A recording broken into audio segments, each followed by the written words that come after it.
Hello po, Siri Safi. So, welcome to Belajar Ban ID.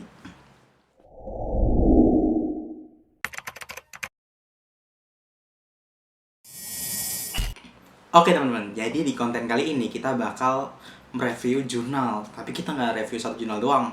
Tapi dari Afi sendiri pengen nge-review 5 jurnal dan overall itu tentang kriptografi.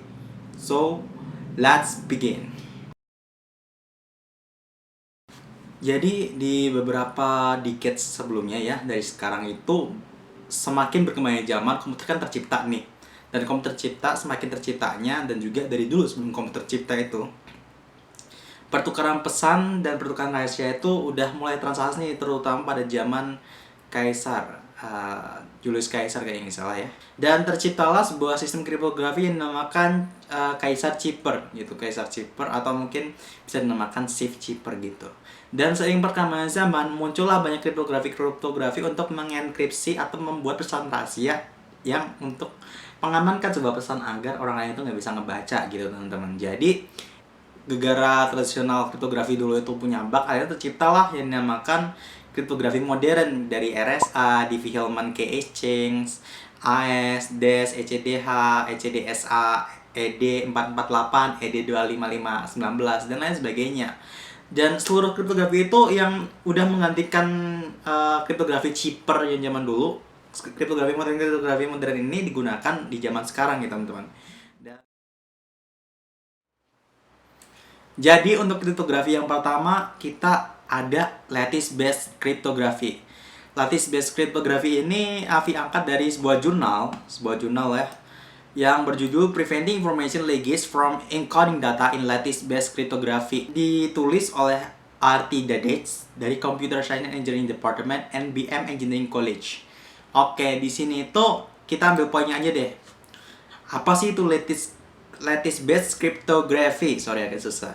Lattice based cryptography atau Goldrake Goldwasser Hellenic crypto system itu diciptakan atau mungkin bisa dibilang ditemukan oleh Computer Science Engineering Professor at University of Michigan. Correct me if I'm wrong, Chris Packard ya. Dia tuh kayak ketika terciptanya sebuah sistem komputer kuantum, otomatis kan kita perlu nih mengamankan data-data dari komputer kuantum itu biar aman. Maka dari itu kita ciptakanlah yang namakan kriptografi kuantum. Salah satunya adalah lattice based cryptography. Di mana lattice based cryptography ini adalah salah satu kriptografi sistem kuantum kriptografi yang sulit dipecahkan atau unbreakable code gitu. So what is lattice gitu? Apa sih itu lattice? Jadi lattice itu adalah kalau stick on the point ya kriptografi. Jadi kayak susunan pokoknya titik-titik dimensi. Di dalam dimensi kuantum itu kan ada partikel-partikel atau proton-proton di situ ya. Jadi proton-proton atau kita itu yang nantinya membentuk sebuah sistem enkripsi gitu teman-teman. Mungkin teman-teman di SMP atau SMA pernah belajar tentang vektor atau matematika. Di situ kan matematika yang mungkin ada sumbu X, Y, Z. Dari perhitungan-perhitungan itu kita bisa menentukan enkripsi pada sistem komputer kuantum gitu teman-teman. Karena bedanya komputer kuantum dan komputer yang sekarang kita gunakan itu apa sih? Kalau komputer yang kita gunakan sekarang itu kan mereka itu lebih prefer untuk menggunakan kriptografi yang mungkin asimetrik atau simetrik ya, yang istilahnya kriptografi modern yang kita kenal yang tadi udah Avi mention kayak AES, DES, terus Diffie-Hellman dan lain sebagainya gitu. Tapi ketika kita implementasikan itu ke komputer kuantum, jelas-jelas itu sangat weak sekali untuk terkait security teman-teman. Oke, untuk gambarannya, jadi untuk sistem enkripsinya itu, jadi mereka itu menggunakan public key ya. Jadi public key itu adalah si bit basisnya ini. Jadi kita punya pesan nih, dan ketika punya pesan, ketika ingin mengenkripsi, kita kombinasikan pesan itu dengan public key kita yang berbasis itu, dan kita gabungkan lagi dengan error vektornya. Untuk contohnya adalah ini nih. Misal Afi punya gambar zebra. Ketika kita compare aja ya, kita compare dengan kriptografi lattice based kriptografi sama improvised kriptografi atau kriptografi yang abal-abal. Jadi kalau misalnya kita based on lattice based kriptografi, kita ada sebuah gambar zebra. Ketika kita udah enkripsi, ini ada di poin B ya, di poin B kita enkripsi kan garis-garis nih. Ketika man on the middle ini atau peretas ini pengen meretas pesan kita yang ada di gambar itu, ketika kita enkripsi dengan metode IGH system atau lattice cryptography ini, kan modelnya kan masih garis-garis ya, potong-potong. Ketika orang itu pengen ngedecrypt atau pengen ngehack gambar kita, mereka tetap nggak bisa dapat pesan itu. Tapi beda dengan kriptografi yang abal-abal, dimana gampang banget di atas gambar itu kan udah menunjukkan pixel nih, kita tinggal scan aja pixel-pixelnya. Ketika kita pakai kriptografi yang abal-abal, scan aja, udah kelihatan pixelnya, kita bongkar lagi, pixel-pixelnya kelihatan, kita masukin ke hex, pesan itu bisa dienkripsi. Tapi beda dengan GGA Crypto System atau mungkin lattice based cryptography gitu teman-teman. Intinya gitu sih. Untuk source-nya mungkin teman-teman bisa lihat lebih lanjut di University of Michigan Engineering, kan di situ juga diulik semua gitu. Nggak diulik semua sih, kayak pengenalan lattice cryptography. Kemudian yang kedua ini jurnal yang berjudul Combined Cryptography and Steganography for Enhanced Security in Suboptimal Images. Jadi ini itu menggunakan konsep untuk mengkombinasikan kriptografi dan steganografi. Biasanya ini sering kita temuin sih ketika kita mau autentikasi di berbagai website mungkin ya, atau sosial media.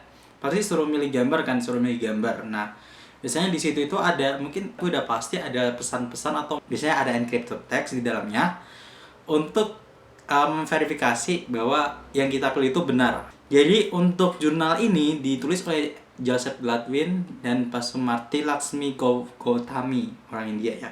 Di sini itu menggunakan metode LSB untuk sistem steganografinya, dan untuk sistem kriptografinya kita menggunakan Hillchipper sebagai base-nya. Dan untuk key-nya kita menggunakan kurva eliptik, kriptografi kurva eliptik. Kalau misalnya ngomong tentang kriptografi kurva eliptik, bisa dibilang ini itu kayak model 2D-nya dari lattice based kriptografi. Tapi kan kalau lattice based itu kan kuantum ya, jadi beda jauh sih. Bisa dibilang masih sejenis tapi satu spesies, tapi beda tingkatan, beda kasta gitu. Rumit yang di kuantum, karena kuantum udah berfokus ke fisika. Untuk sistemnya, skemanya itu tadi kan udah Avi jelasin nih. Kalau misalnya base-nya itu dari Hillchipper, dan sebagai key-nya itu menggunakan kurva eliptik. Di sini ada diagram di mana alurnya itu awalnya dari secret image itu kita verifikasi dulu, kita watermarking menggunakan DCT. DCT itu adalah discrete Cassin transform. Di sini untuk mentransformasikan apa ya, istilahnya untuk watermarking dia digilir ke base image gitu. Jadi base image itu gambar yang utama, dan secret image itu ada gambar lagi dalamnya gitu. Kemudian untuk secret text-nya itu kan kita kan pakai metode Hillchipper ya, pakai metode Hillchipper. Secret text ini kita enkripsi dengan Hillchipper dan juga kita enkripsi dengan kurva eliptik. Kalau misalnya di Hillchipper ini untuk menciptakan chipper text ya, untuk menciptakan chipper text lagi. Untuk di kurva eliptik kita untuk menciptakan kuncinya baik di public key maupun di secret key-nya.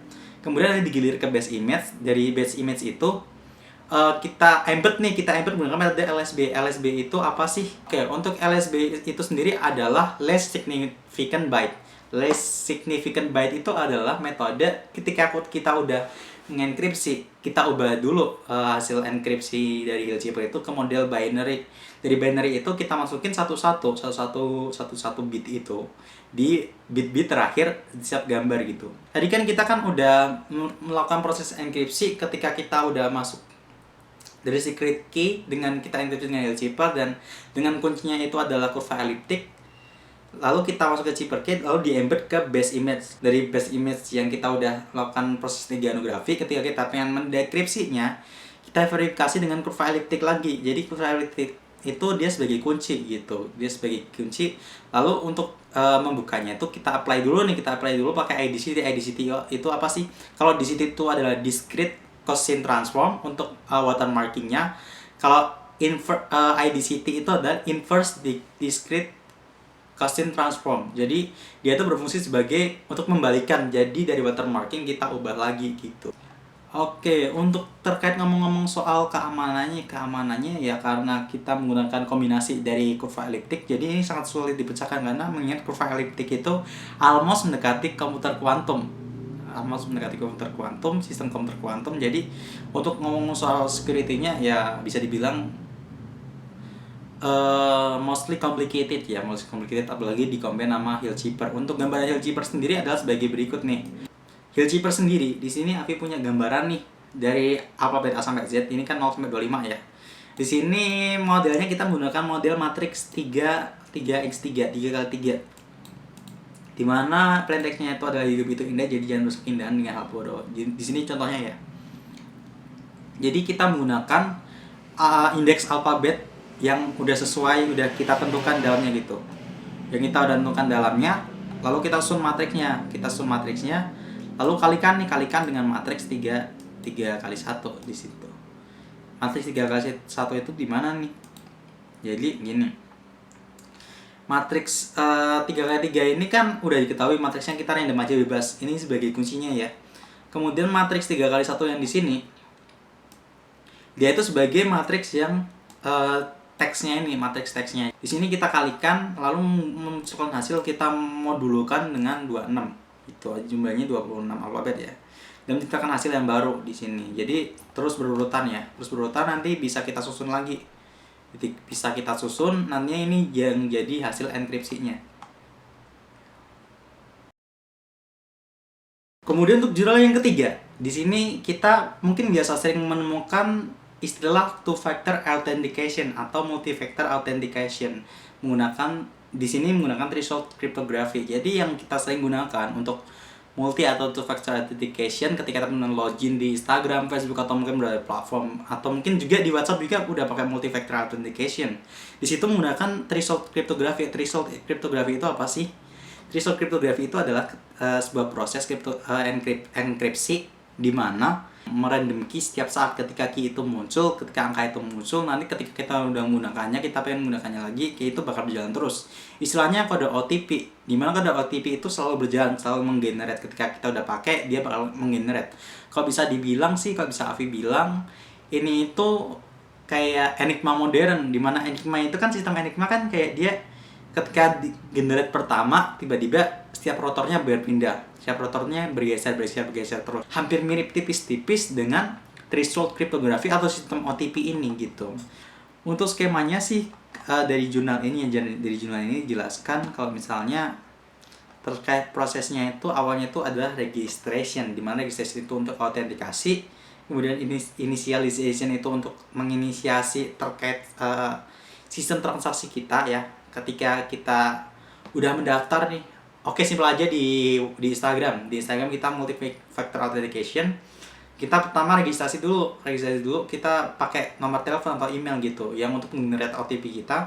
Ketika kita udah login, udah kedeteksi, udah kebaca oleh database, lalu diinisiasi kode itu muncul, one time password generation-nya itu muncul, lalu kita bisa masukkan di situ, kita bisa akses itu. Ketika kita dari kode itu udah muncul, kita bisa menggunakan proses authentication gitu. Authentication itu mengautentikasi kode ini bener nggak sih. Ketika kita ngomong tentang ATM, mungkin bisa mungkin ada istilah fitur online banking atau mobile banking, istilahnya transaksi online, tarik tunai secara online gitu. Biasanya di beberapa bank udah ada. Di situ ada sistem ketika kita nggak perlu masukin kartu ATM, tapi kita bisa narik via HP kita, tapi HP kita itu key-nya itu kita generate di ATM. Jadi kayak kita nggak perlu masukin kartu, tapi kita generate kode yang ada di HP kita. Itu udah menggunakan udah menggunakan threshold cryptography gitu. Jadi pakai sistem OTP gitu. Kalau misalnya threshold cryptography terlalu ribet buat teman-teman ingat aja OTP, one time password generation. Jadi dari kode yang masuk ke SMS kita masukin ke ATM, kita bisa narik duit karena itu udah melalui proses authentication gitu. Oke, tadi kan kita udah ngebahas tentang itu ya, watermarking pakai discrete Gaussian transform ya. Di sini kita bakal ngebahas lagi lebih spesifik lagi terkait di visual sharing scheme, di visual cryptography nih. Kita ngomong tentang digital watermarkingnya, kita bakal ngebahas di situnya nih. Pasti mengarah ke discrete Gaussian transform sih, tapi discrete Gaussian transform kan lebih spesifik ya. Di sini kita lebih ke outline-nya aja di jurnal yang berjudul Secure Visual Secret Sharing Scheme for Color Image Using Visual Cryptography and Digital Watermarking Images. Di sini tuh konsepnya adalah kita yang dimana tadi kan udah Avi jelasin di part 2 ya, dimana kita mengembed secret image di dalam image yang utama gitu ya. Di sini sama dengan itu. Jadi ini lebih spesifik ke bagian watermarkingnya, dimana di visual cryptography ini kita punya gambar nih, kita punya gambar rahasia, kita cuma ngebet secret image-nya ke dalam base image ini gitu. dengan metode watermarking gitu. Dimana teknik watermarking ini itu mungkin anak-anak Photoshop nih biasa main-main manipulasi. Biasanya kita kan kayak watermarkingnya itu ketika ada foto asli, kita ngedit foto sama artis, kita ada foto asli, kita tempel di situ foto artis, itu yang dimakan watermarking gitu. Watermarking itu adalah ini itu menempelkan sesuatu dalam sesuatu gitu. Tapi watermarking itu nggak hanya terkait gambar ya. Terkait watermarking teknik ini bisa kita proses manipulasi teks. Kemudian ada audio, kita belajar tentang audio forensik, sebuah audio kriptografi, pesan berbasis audio dalam audio gitu. Biasanya aplikasi yang digunakan aplikasi DAW ya, aplikasi DAW kayak Adobe Audition, kemudian Studio One, FL Studio dan segala macamnya, atau mungkin Audacity mostly. Lalu ada image. Kalau image itu kan yang tadi part kedua kita bahas ya. Kita embed image dalam image ya. Di sini ada image rahasia, terus ada image base. Kemudian yang terakhir ada video. Video itu biasanya kita kenal ya namanya watermarking, atau mungkin mostly anak-anak Adobe Premiere tahu yang namanya marking ketika kita mengembed sesuatu. Kita pengen nyisipin sesuatu yang mengikuti sebuah video, yang mengikuti tiap scene sebuah video, itu bisa kita terapkan nih konsep visual kriptografinya di situ. Kemudian terkait security-nya, bisa dibilang ini itu apa ya, kalau misalnya orang-orang yang manipulator itu mereka bakal merasa kalau misalnya ini tuh cukup aman, memang cukup aman, tapi bisa juga rentan sih, karena sistem penyerangan di watermarking ini itu bisa, pertama kita menggunakan comparison nih, kita bisa compare, kita cek dulu pixelnya di pixel A sama pixel B, misalnya ini sebagai gambar ya, ini itu sama nggak sih, atau mungkin videonya sama nggak sih. Kemudian bisa menggunakan user specified processing. Kemudian ada geographical transformation, misal kayak ketika kita translation itu kan based on text ya, atau rotation, sharing, scaling ini itu untuk gambar videonya juga ya. Gambar video itu kita menggunakan konsep rotation, sharing, scaling. Kemudian untuk removal-nya kita cropping, noise atau filteringnya gitu. Jadi kayak mainin aplikasi-aplikasi gitu untuk compare komponennya dalamnya itu ada yang beda nggak sih, ada yang janggal nggak sih gitu. Ini untuk visual kriptografi sih. Biasanya visual kriptografi ini itu istilahnya bukan kriptografi, tapi kayak manipulation kalau misalnya Avi bilang gitu. Mungkin sering akses beberapa website dan mereka minta, misal nih akses website, terus suruh verifikasi human or robot, itu suruh milih gambar yang sesuai. Gambar sesuai itu misal diminta nyari gambar bis, kita harus milih gambar bis. Ini tuh bisa masuk ke visual kriptografi juga gitu. Oke, yang terakhir nih, di sini ada jurnal yang berjudul Research and Design of Cryptography Cloud Framework. Di sini itu cloud cryptography ya, atau penerapan kriptografi di dalam cloud computing.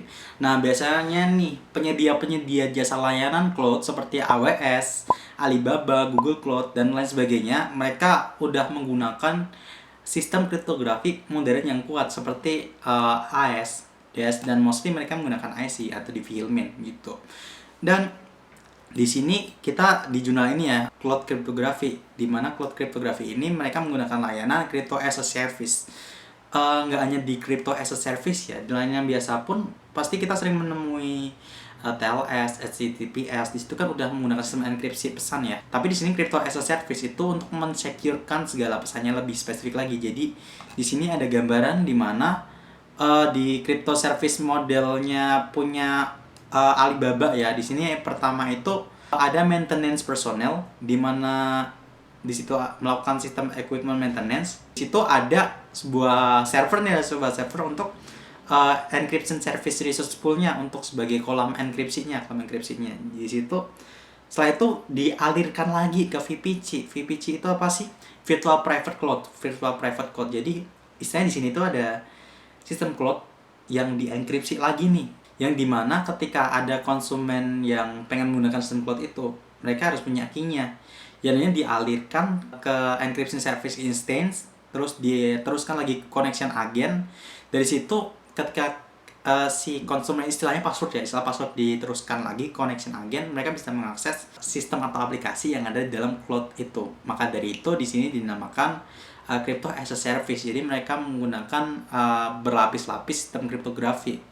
Dan ini bisa dikatakan sangat secure banget sih teman-teman, sangat secure banget karena kalau misalnya sistem cloud ini yang cloud-cloud lainnya terkait infrastruktur dan frameworknya selain crypto as a service pun mereka juga bisa dikatakan aman karena ya gimana ya, AWS, Alibaba, Google Cloud, Azure dan lain sebagainya mereka juga udah perusahaan-perusahaan cloud service yang besar, mereka juga udah menerapkan sistem konsep-konsep ini. Tapi untuk crypto as a service ini biasanya untuk meyakinkan aja kepada pelanggan ya, biar layanan cloud yang mereka gunakan itu sangat aman, karena mungkin mereka udah yang selain crypto as a service ini udah nampak aman, tapi kadang masih banyak vulnerability yang masih bisa kita akses, terutama Google Drive ya. Google Drive aja masih bisa beberapa orang akses kalau misalnya kita nggak sadar buat mengamankannya gitu.